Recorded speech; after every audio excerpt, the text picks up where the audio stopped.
The night my friend set me up on a joke date with a single mom, I realized something ugly about people I had known for years. They didn't think they were being cruel. That was the worst part. Cruel people are easier to understand when they know what they are. But my friends, they thought they were being funny, clever, a little edgy, the kind of adults who still believed humiliation was harmless as long as everyone laughed before dessert. My name is Connor Blake. I was 35, single, and apparently just lonely enough for my friends to decide my dating life had become public property. It started with a group dinner. At least that was what I was told. My friend Ryan texted me on a Thursday afternoon, Saturday, 7.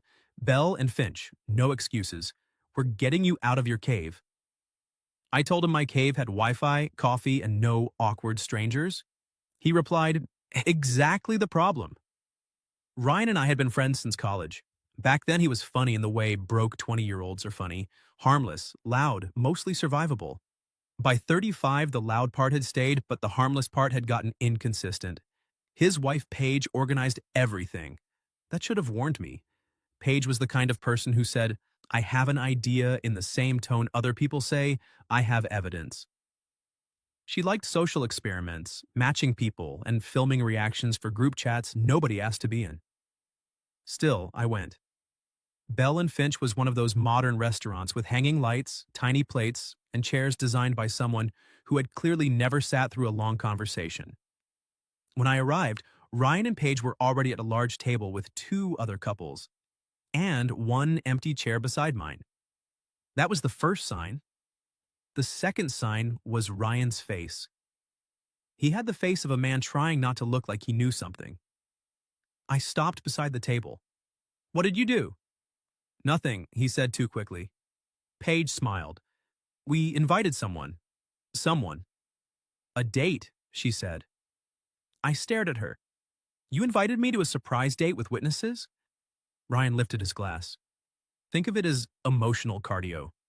I'd rather be hit by a bicycle. One of the guys, Trevor, laughed a little too hard. That was the third sign. The fourth came when Paige leaned across the table and said, just be open-minded, okay? There are phrases that sound polite until you hear the trapdoor underneath them. Be open-minded was one. Before I could ask what that meant, the hostess led a woman toward our table. She was maybe 32 or 33, with warm brown skin, dark hair pulled back in a loose bun, and a navy wrap dress that looked simple, pretty, and practical in a way that made me immediately trust her taste more than anyone else's at the table. She carried a small purse, a denim jacket over one arm, and the tired composure of someone who had already done 3 things today that nobody in this restaurant would ever notice. The room did not go silent. Our table did. That small, ugly silence. The kind people create when they are waiting to see whether discomfort will become entertainment. Paige stood, smiling too brightly. Maya, hi, we're so glad you made it. Maya, she smiled politely. Hi. Then her eyes found me. I stood, not because I was trying to be charming, because everyone else staying seated made something in me want to correct the room. Connor, I said. Maya Reyes. Her hand was warm, her grip steady. There was a tiny dinosaur sticker stuck to the back of her phone case. I noticed it because Ryan noticed it too. His mouth twitched. That was when I understood. Not fully. Enough. We sat down. Maya took the empty chair beside me, and Paige immediately launched into the kind of introduction that sounds friendly if you ignore every hidden blade. Connor works in commercial construction management, Paige said. Very stable, very responsible, very allergic to dating apps. Maya smiled lightly. Reasonable allergy. And Maya, Paige continued, is a mom. There it was. Not works as a nurse, not runs a small catering business, which I later learned she did.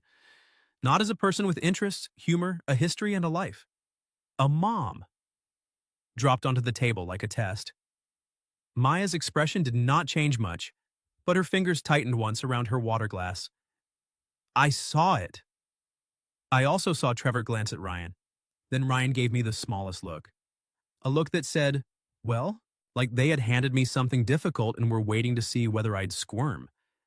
I turned to Maya. How old? Her eyes sharpened slightly as if she was deciding whether the question was safe. My son? 6? What's his name? Leo. What's the dinosaur? That caught her off guard. She looked down at her phone case, then back at me.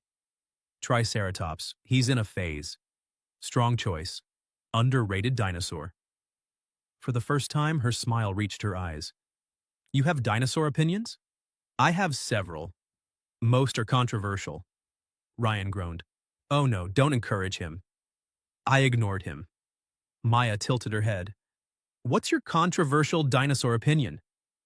Velociraptors are overmarketed. She laughed, not politely, actually laughed. And that was the first moment the table lost control of the joke. For the next 10 minutes, I talked to Maya like she was exactly what she was. A woman sitting beside me at dinner. Not a warning label, not a charity assignment, not a punchline with a purse. She told me she ran a weekend meal prep service out of a rented commercial kitchen. She had started after leaving a restaurant job that kept scheduling her nights, even though they knew she had a child. She made lemon chicken people apparently fought over, hated cilantro, and had once spent 40 minutes negotiating with Leo about why pancakes could not legally count as dinner 4 nights in a row. They can, I said. They absolutely cannot. They have flour, eggs, milk. That's basically civilization. Maya looked at me with mock horror. You are dangerous. I've been called worse at job sites. Across the table, Paige's smile had started to look strained. Good. Then Trevor opened his mouth. There is always a Trevor. So, Connor, he said, leaning back in his chair, you ready to become a stepdad, or is this just dinner? The table froze. Maya looked down. Not dramatically, just enough. And I knew then that she had heard versions of that sentence before. Different words, same ugly shape. Ryan muttered, Dude. But he was smiling. That bothered me more. I set my napkin on the table, slowly. Then I turned to Trevor. No, I said. Maya went still beside me. Trevor's eyebrows lifted like he had just won. So I finished. I'm not ready to become anything, after knowing someone for 15 minutes. But I am ready to stop sitting at a table where grown adults invited a woman here just to see if I'd treat her life like baggage. The silence changed. This one had weight. Paige's face drained. Ryan looked at me like I had broken the rules of a game he never admitted we were playing. I stood and looked at Maya. Would you like to get coffee somewhere else? Her eyes lifted to mine. There was surprise there, but also caution. Smart caution. I don't need rescuing, she said quietly. I know, I said. I'm asking if you want better company. For 1 second, nobody breathed. Then Maya picked up her jacket, stood, and said, Yes, I do. And just like that, the joke left the table with us. We walked out of Bell and Finch without looking back. That sounds more dramatic than it felt. In reality, Maya paused at the host stand to thank the hostess. I held the door. She stepped into the cool Saturday night air, pulled her denim jacket around her shoulders, and let out a breath that seemed to have been waiting behind her ribs since the moment she entered the restaurant. For a few seconds, neither of us said anything. The street was busy enough to make silence possible. Cars passed. People laughed outside a wine bar. Somewhere down the block, a dog barked like it had strong feelings about traffic. Maya looked at me and said, You really didn't know? No. She studied my face like she didn't fully trust the answer yet. I didn't blame her. I knew it was a setup, I said. I didn't know it was a setup like that. Her mouth tightened. Paige said you were shy. That was generous. She said you were a good guy. That part is under review. She said you were nervous about dating someone with a kid, but willing to be open-minded. There it was again. Open-minded. I felt my jaw tighten. I never said that. Maya nodded slowly, but the hurt was already there. Not fresh exactly. More like a bruise someone had pressed by accident and then smiled like nothing happened. I figured, she said. You figured what? That I was there to test your character. I looked back through the restaurant window. Our table was still visible near the back. Ryan had his hands up, probably explaining. Paige looked upset in the way people look when consequences arrive wearing the wrong outfit. Maya followed my gaze, then shook her head. Don't go back in. I wasn't. You looked like you were deciding whether to become a cautionary tale. I was deciding whether their chairs were bolted down. That got a real laugh out of her. Small, but real. Good. I would take it. There was a coffee shop 2 blocks away still open because college students and tired adults had similar caffeine emergencies. We walked there without making a plan. Inside, the place smelled like espresso, cinnamon, and burnt hope. Maya ordered tea. I ordered black coffee, she noticed. Black coffee at almost 9? I make poor choices with confidence. Apparently not all of them. I didn't answer that. The barista called our names, and we took a table near the window, far enough from everyone else to feel private but public enough to feel safe. I respected that choice.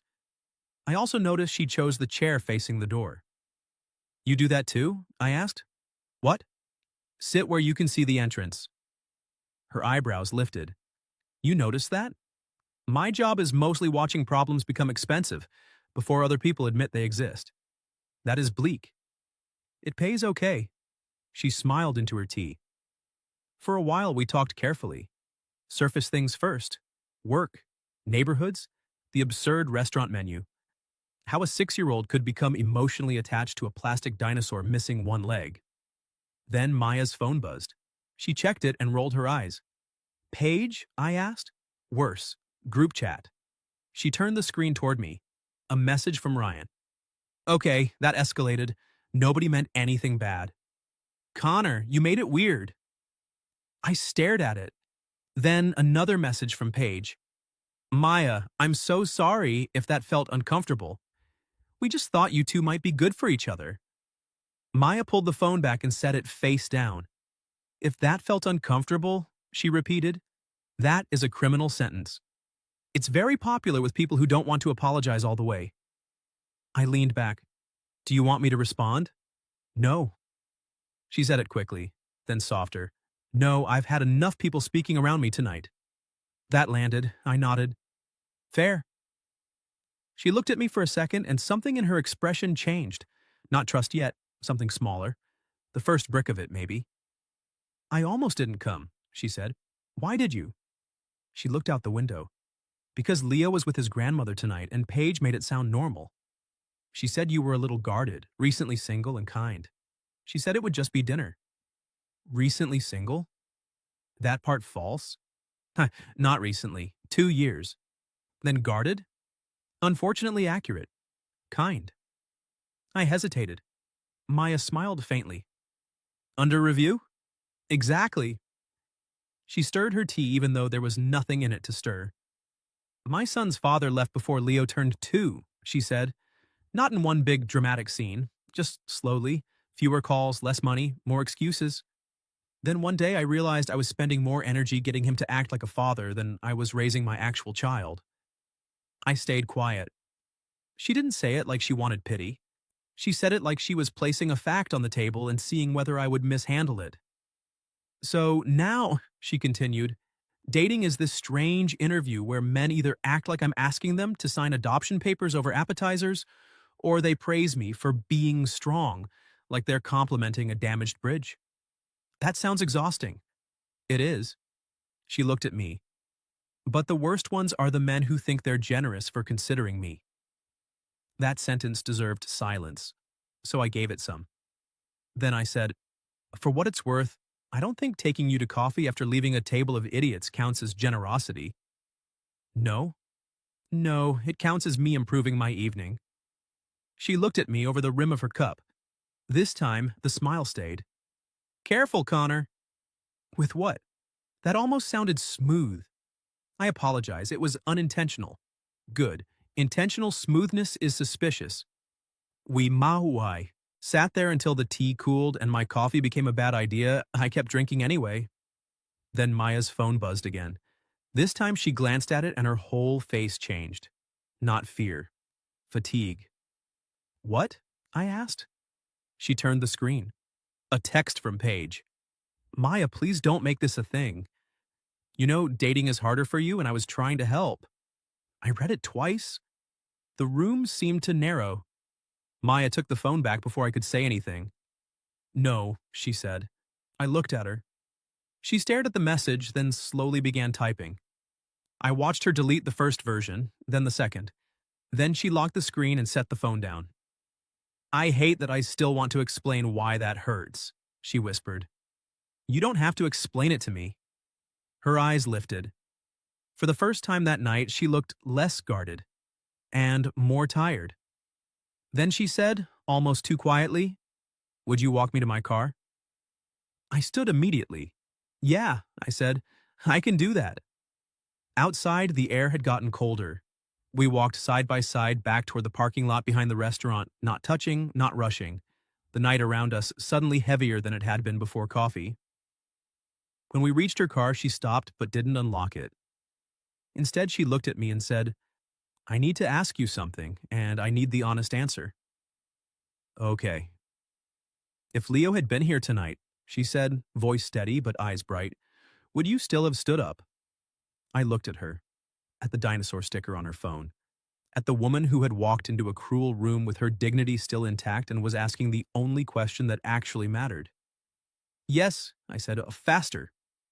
And that was when Maya finally stopped trying not to cry. Maya didn't cry loudly. That somehow made it worse. She turned toward her car, one hand covering her mouth, shoulders tight as if she was trying to keep the sound inside her body out of habit. I did not touch her. That felt important. Not because I didn't want to comfort her, because I had known her for less than 2 hours and the last thing she needed was another man deciding what her pain required from him.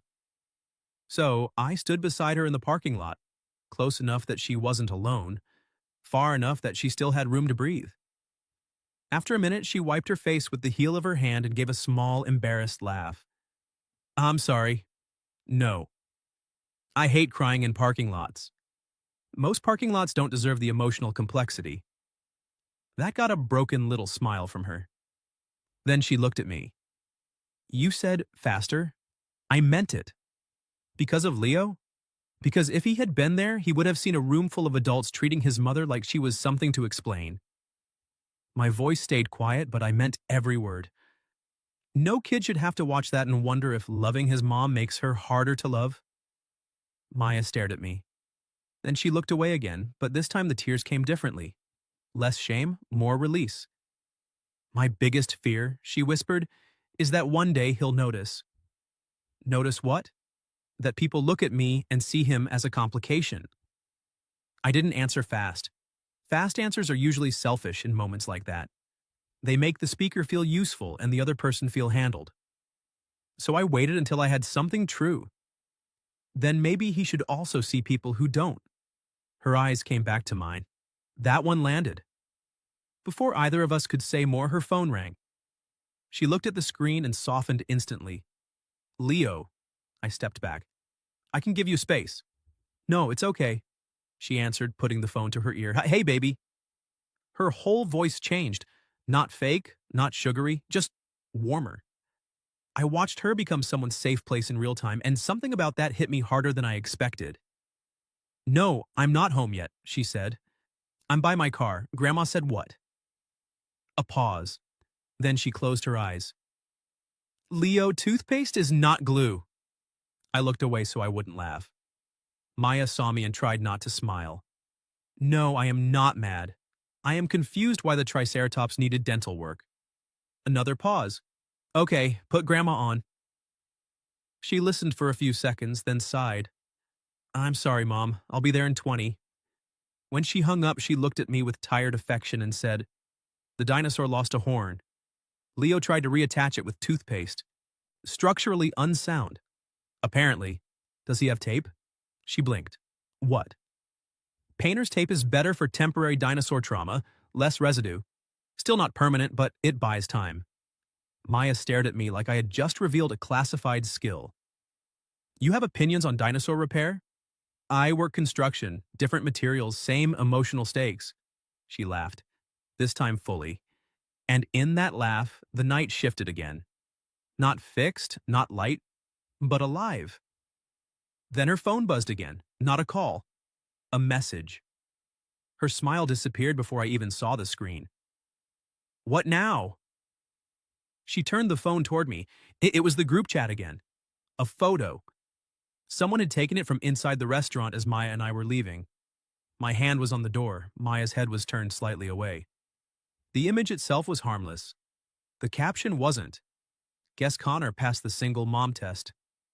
For a second, I felt the kind of anger that makes the body go cold. Maya stared at the phone. Then she did something I didn't expect. She didn't cry. She didn't hand it to me. She opened the chat, typed one sentence, and sent it before hesitation could soften it. I am not a test. I am a woman. Don't contact me again tonight. Then she muted the chat. I looked at her. She was breathing fast, but her chin was steady. That was good, I said. No, she said. That was overdue. I nodded once. Even better. She looked down at the phone again. I should go. Leo's probably trying to perform surgery with a spoon by now. High-risk operation? Very. For a second, neither of us moved. It would have been easy to end there. A strange night? A bad table? Is a good coffee? Two people who met under humiliating circumstances and then returned to their separate lives with one story they would probably think about too often. But Maya looked at me like she was weighing something. Then she said, I run meal prep tomorrow morning. I waited. Commercial kitchen on Ashland, 6 to 10. It's loud, unglamorous, and I'll smell like garlic for most of the day. That sounds like a warning. It is? Her mouth curved slightly. It's also where I'm most myself. I understood what she was offering, not romance, not yet. A second chance to meet her somewhere nobody had arranged as a joke. I can come by, I said. You don't have to. I know. I'm serious. If tonight was just you being decent in a bad situation, let it stay that. You don't owe me follow-through. That was the line, the real one. Because Maya had probably met men who liked the feeling of defending someone more than the responsibility of knowing them afterward. I stepped back a little, giving the answer room. I don't want to come because I owe you, I said. I want to come because you laughed at my dinosaur opinion, run a business, made one of the cleanest group chat exits I've ever seen, and I still don't know whether your lemon chicken is as good as you implied. Her smile grew despite herself. It is. Then I'll need evidence. She unlocked her car. Before getting in, she looked at me one more time. No longer quite as guarded, not open either. But something had shifted. If you come, she said, don't bring flowers. I wasn't planning on it. Good, bring coffee. What kind? She tilted her head. You remembered everything else tonight. Figure it out. Then she got in her car and drove away. I stood in the parking lot until her taillights turned the corner. Then my phone buzzed. Ryan. Dude. Paige is crying. You embarrassed everyone. I looked at the message for a long moment. Then I typed back, no, you did. And for the first time all night, I felt like the real date hadn't ended.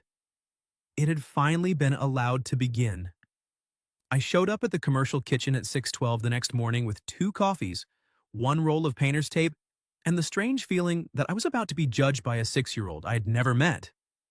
Maya opened the back door wearing jeans, a black t-shirt, an apron dusted with flour, and her hair pulled into a messy bun. She looked at the coffees first, then the tape, then me. You brought tape. Temporary dinosaur trauma requires planning. Her mouth twitched. And the coffee? Medium oat latte, 1 pump vanilla. I guessed based on your tea order, the fact that you hate cilantro and your general suspicion of unnecessary bitterness. She stared at me for 1 second too long.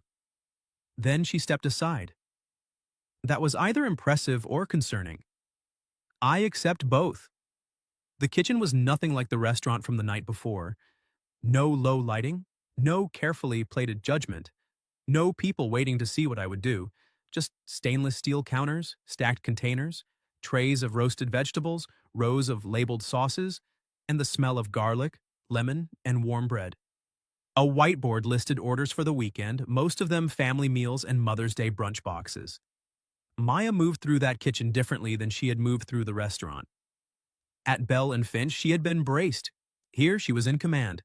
Not loud, not frantic. Just focused, fast, precise. She checked temperatures, corrected a label, tasted a sauce, adjusted it, and gave instructions to a college kid chopping onions with the grim determination of a man regretting every choice that led him there. "This is your empire?" I asked. "This is my least 4-hour window between a bakery and a woman who makes gluten-free dog biscuits. Competitive ecosystem. Brutal." She handed me a hairnet. I looked at it. "This will damage my image." "What image?" "Fair." For the next 2 hours, I labeled containers, sealed lids, packed bags, and learned that lemon chicken actually could justify arrogance. Maya kept me busy but never helpless, which I appreciated. She didn't turn my presence into a performance. She simply gave me a task and expected me to do it correctly. That told me more about her than any date could have. At 8:30, the back door opened. A woman in her 60s came in holding the hand of a little boy with serious eyes, a dinosaur backpack, and a triceratops missing one horn. Maya's face changed instantly. "Leo!" He ran to her and she crouched to catch him. Not in a movie way, in a mother way. One arm around his back, one hand automatically checking his jacket zipper, his hair, the backpack strap sliding off his shoulder. 100 tiny movements of care so practiced they looked like breathing. The older woman smiled at me. "You must be Connor." I stood straighter. "Yes, ma'am." "Maya's mother, Elena." Leo looked at me with open suspicion. "Are you the construction guy?" "I manage construction projects." "Slightly less exciting?" "My dinosaur broke." "I heard." He lifted the triceratops. "Grandma said toothpaste is not glue." "Grandma is correct." Maya watched us quietly. I took the painter's tape from my pocket and crouched, leaving space between us. "May I?" Leo studied me like a building inspector. Then he handed me the dinosaur. I taped the broken horn carefully enough to matter, and badly enough to remain temporary. "There," I said. "Not permanent, but stable." Leo turned it over in his hands. Then he looked at me and said, "Mom says stable is good." I glanced at Maya. Her eyes were softer than I expected. "Your mom is right," I said. Leo nodded, then ran toward the corner table where Elena had already opened a coloring book. Crisis resolved, at least structurally. Maya turned away too quickly and busied herself with an order label. I moved beside her. "You okay?" "I'm fine." That sounded like the professional version. She pressed a lid onto a container. "He likes you." That was mostly tape. "No." She looked over at Leo, then back at me. "He doesn't hand broken things to people quickly." That sentence did something quiet to the room. Before I could answer, her phone buzzed on the counter. She checked it and exhaled through her nose. "Page." Maya didn't show me the screen this time. She read it silently, then set the phone down. "Bad?" I asked. "Apology. Realer than last night, maybe." Still full of words, trying to make her feel less guilty. "Do you want to answer?" "Not right now." "Then don't." She gave me a tired smile. "You make boundaries sound simple." "They aren't. But sometimes the sentence is." That stayed with her, I could tell. At 10, the orders were packed, the counters were cleaned, and Maya looked like a woman who had already lived an entire day before most people had finished brunch. Elena took Leo to the car, but he came running back once. He stopped in front of me. "Are you coming to the park?" Maya froze. Elena looked at her daughter with an expression that said she would absolutely pretend not to be listening. I looked at Maya, not Leo. That mattered. "This is up to your mom," I said. Leo turned to her. "Can he?" Maya held my eyes for a moment. I could see the calculation there. Not because she didn't want me there. Because every single mother knows the cost of letting someone into the child part of her life before they've earned more than one good night. "I think," she said carefully, "Connor has plans." "I can change them," I said. Her eyes narrowed slightly, not warning, testing. "Can you?" "Yes." "Why?" I could have said because Leo asked. I could have said because I liked her. Both true, neither complete. "Because I want to know you on a normal morning," I said. Not just in a bad room. Maya looked at me for a long second. Then she nodded once. The park, she said. 1 hour, no promises beyond that. 1 hour is plenty. It is not a date. Understood. Leo pumped one fist like he had negotiated a treaty. At the park, I pushed a swing, answered 6 dinosaur questions, and watched Maya relax by degrees she probably didn't even notice. She laughed when Leo made me be the volcano in a very complex dinosaur migration game.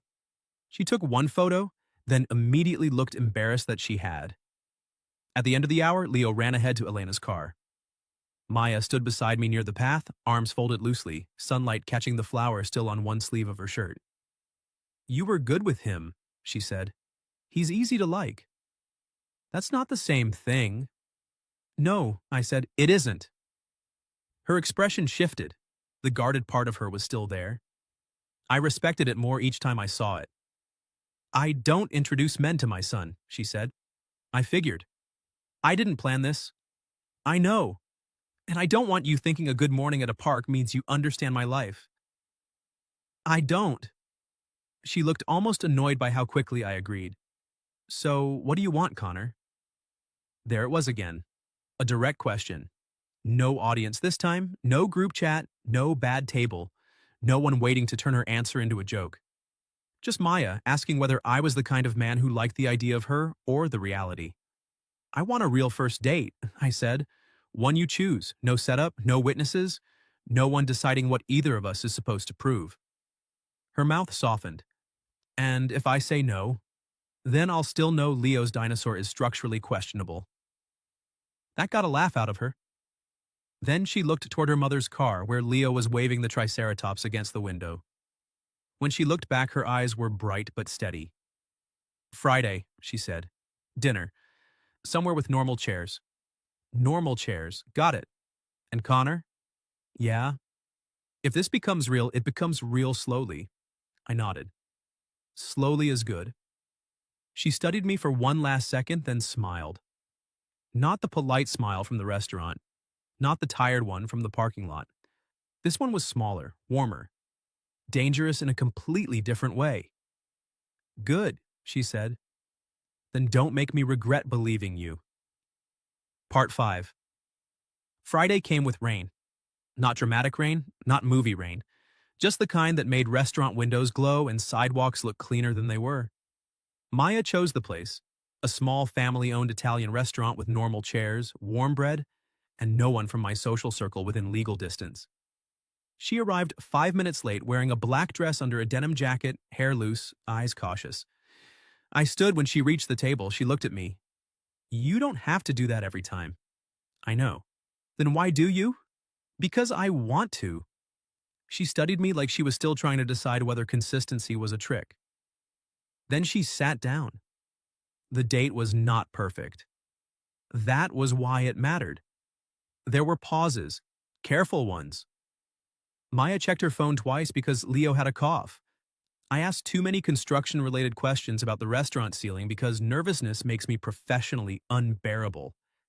She told me I had inspection eyes, which was not a compliment. Halfway through dinner, she said, I need to be honest. I set my fork down. She looked at me directly. I like you. That sounded painful. It was. Her mouth curved, then faded. But I have a son, I have a business. I have a life that already requires a lot from me. I don't have room for a man who wants to feel noble for 3 weeks and then disappears when real life gets boring. I understand. No, she said gently. You might understand the sentence. You don't understand the calendar. That was fair. So she told me. School drop-offs, kitchen rentals, sick days, clients canceling, birthday parties, budgeting. The guilt of working late, the guilt of not working enough. The way dating meant paying not only with hope, but sometimes with babysitting, time, and explaining to a child why someone stopped coming around. When she finished, she looked tired. I said, Then don't make room for me. Her face changed. I continued before she misunderstood. Not yet.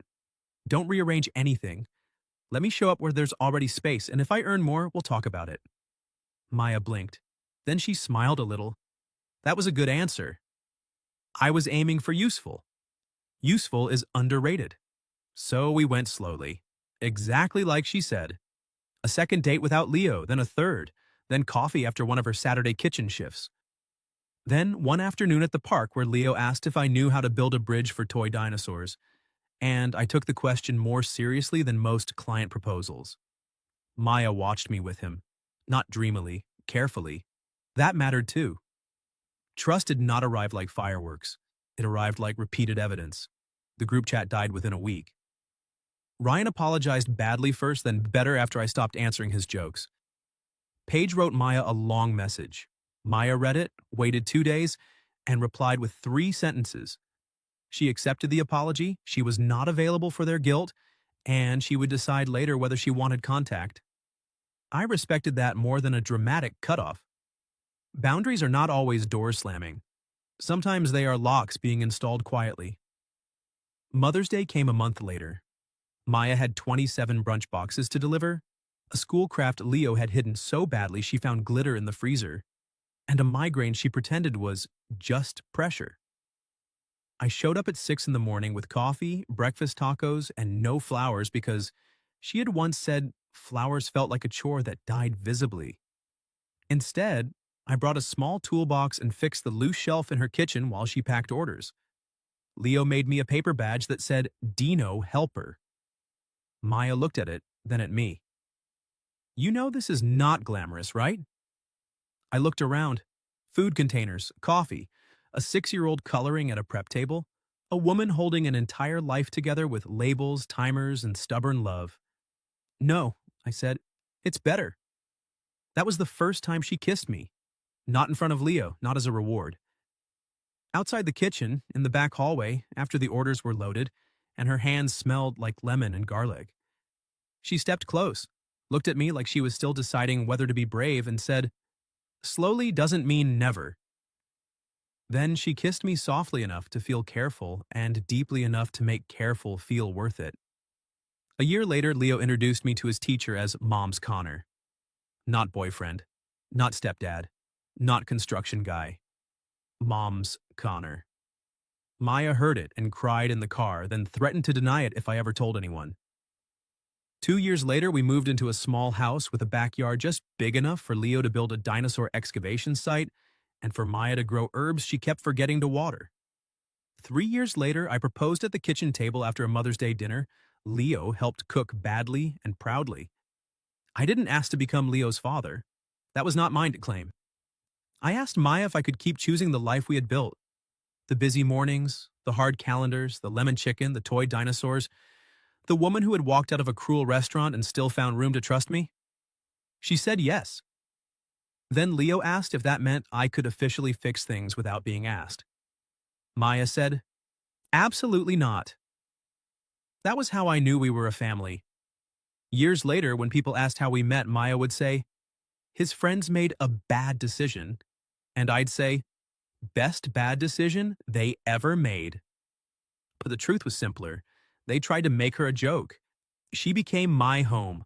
What would you have done if your friend set you up on a joke date with a single mom and everyone expected you to treat her like baggage? And if you're watching this near Mother's Day, take a second to celebrate the mothers in your life. Mothers carry more than most people see, and single mothers carry strength, tenderness, exhaustion, sacrifice, and love